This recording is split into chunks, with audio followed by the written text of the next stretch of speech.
আসলে তারা নারীদের সংস্কার চায় নাই, আড়ালে তারা পশ্চিমা এজেন্ডা বাস্তবায়ন করে দেশ থেকে ইসলামকে বিদায় করতে চায়। দেশে বরেণ্য মুফাসসিরদের অনুষ্ঠানে বক্তারা নারী পুরুষকে অপরের প্রতিপক্ষ নয় বরং পরিপূরক। আজ রাজধানীর জাতীয় প্রেস ক্লাব জহিরুল হক মিলনায়তনে দেশে বরেণ্য মুফাসসিরদের সংগঠন মুফাসসির ঢাকা মহানগর কর্তৃক আয়োজিত নারী বিষয়ক সংস্কার কমিশন প্রতিবেদন ২০২৫ অসংহতি ও বাস্তবতা শীর্ষক আলোচনা সভায় বক্তারা এ কথা বলেন।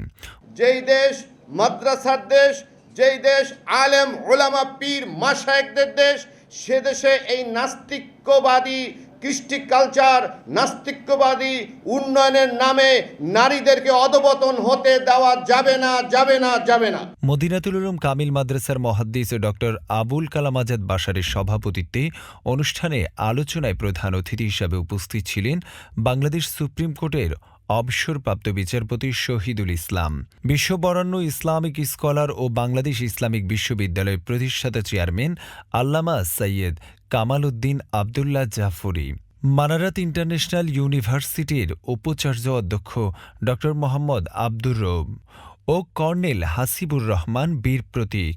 এছাড়াও উপস্থিত ছিলেন ড খলিলুর রহমান মাদানী, কারি হাবিবুল্লাহ বেলালী, মুফতি রেজাউল করিম আবরার, ড হাফিজুর রহমান, হাবিবুল্লাহ মোহাম্মদ ইকবাল, মাওলানা মোশাররফ হোসেন, ড আতিকুল্লাহ, শাহ আরিফ বিল্লাহ সিদ্দিকী ও কামরুল ইসলাম সাঈদ আনসারী সহ উপস্থিত ছিলেন তামিরুল মিল্লাত কামিল মাদ্রাসার সাবেক আরবি প্রভাষক ও আল হেরা শিক্ষা পরিবারের চেয়ারম্যান মাওলানা জাফর আহমদ মজুমদার। নারী বিষয়ক সংস্কার কমিশন প্রতিবেদনের ৩৪ নম্বর পৃষ্ঠায় তারা লিখেছে, গণিকাবৃত্তির বিষয়টি বাদ দিতে হবে, কারণ জনস্বাস্থ্য ও নৈতিকতার নামে যৌনকর্মীদের পেশাকে নিরোধ করা মানবাধিকার লঙ্ঘন। অর্থাৎ একজনে সে যৌনকর্মী হতে চাচ্ছে, পতিতাবৃত্তি করতে চাচ্ছে, গণিকাবৃত্তি করতে চাচ্ছে, এটা তার মানবাধিকার। সুতরাং আপনি তাকে যদি পতিতাবৃত্তি করতে নিষেধ দেন তাহলে তার মানবাধিকার লঙ্ঘন হচ্ছে। এবার দেখেন, আপনি পতিতাবৃত্তিকে, বেশ্যাগিরিকে আপনি কি করতে চাচ্ছেন? মানবাধিকার নামে প্রতিষ্ঠিত করতে চাচ্ছেন, কিন্তু পুরুষ যদি একাধিক বিয়ে করতে চায় আপনি সেটাকে নিরুৎসাহিত করছেন। এ সময় অনুষ্ঠানে বক্তারা বলেন,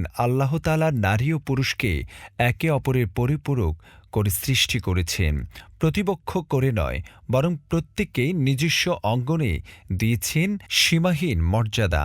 কিন্তু দুঃখজনক হলেও সত্য যে অন্তর্বর্তীকালীন সরকারের গঠিত নারী বিষয়ক সংস্কার কমিশন তাদের প্রদত্ত ও প্রতিবেদন নারী ও পুরুষকে প্রতিপক্ষ ও প্রতিদ্বন্দ্বী হিসাবে দাঁড় করিয়েছেন, যা আমাদের সমাজ, সভ্যতা ও রাষ্ট্র সুশৃঙ্খলা সুস্পষ্ট পরিপন্থী। এছাড়াও বক্তারা বলেন, কোনোটাতে আছে উস্কানিমূলক কথা, কোনোটা আছে কুফুরি কথা, কোনোটা আছে ইমান বিধ্বংসী কথা। সুতরাং এই রিপোর্টটা আগাগোড়াই হলো ইমান এবং ইসলামের বিরুদ্ধে অবস্থান। এটা কোনোভাবেই গ্রহণ করার কোনো সুযোগ নেই। জনাব ডক্টর ইউনূস সাহেব, ভুলে যাবেন না পূর্বের ইতিহাস।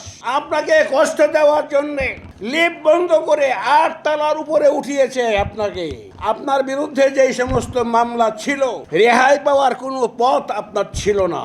আল্লাহ সুবহানাহু ওয়া তাআলা আপনাকে কিভাবে সম্মানিত আবার করেছেন সেটা চিন্তা করেন। ইসলাম বিরোধী কোনো পদক্ষেপ বাংলার জমিনে আপনার মাধ্যমে যাতে না হয়।